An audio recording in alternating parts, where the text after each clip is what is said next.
Meteorologist Mark Molnar as your host for Weather Northeastern. Let's get it right into viewer sent in photos and videos here. Micah Bush from the upstate New York Corning area. Near the Corning area you can see, look at this, about an inch of sleet. This occurred back on Tuesday evening through about, of course, Tuesday night. And heavy sleet was falling across the area, as you can see. Very, very rare to see this much sleet. Thankfully it wasn't in the freezing rain variety as was expected, but nevertheless, sleet can still cause a lot of problems, and it's really hard to shovel too, so take it easy out there. Sleet was prevalent across much of upstate New York and even into Pennsylvania, where we have Derek Rentschler here. Look at this, picking up a video of some sleet here across the Lebanon County area.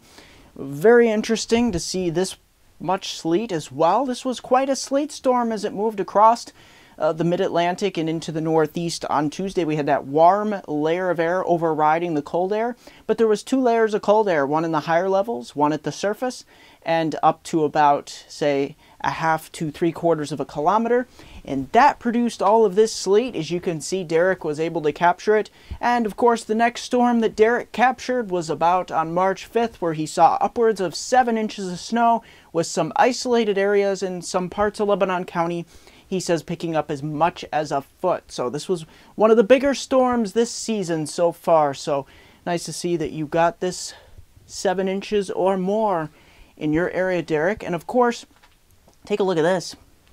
River ice in the Susquehanna River Basin near the Harrisburg area. Derek was able to capture these images as he was crossing the bridges and whatnot near the Susquehanna River at Harrisburg. And as you can see, you can't even really tell where the river is if these bridges weren't in the area. You would just think that it was an open field or something, because there is so much tremendous ice.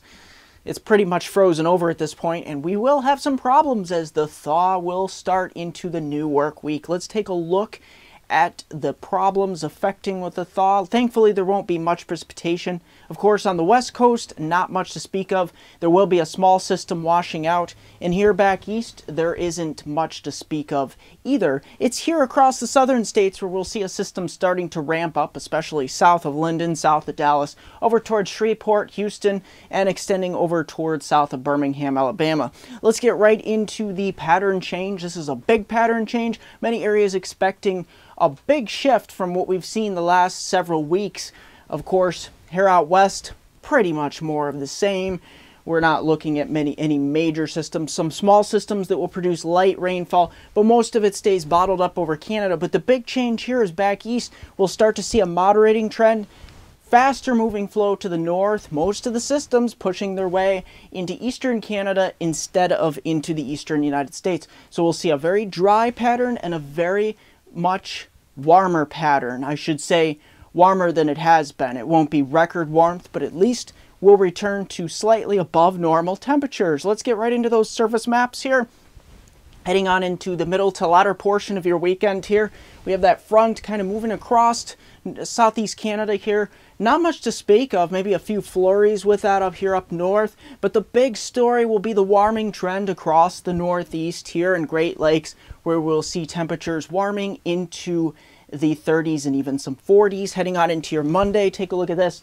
We basically have not too much going on. We'll have a few fronts that will try to move southward here, but most of that staying up across north of the U.S.-Canadian border as we see temperatures really starting to warm nicely here. Look at this, by Tuesday, 40s will be the rule across much of the northeast here, even the coastal plain.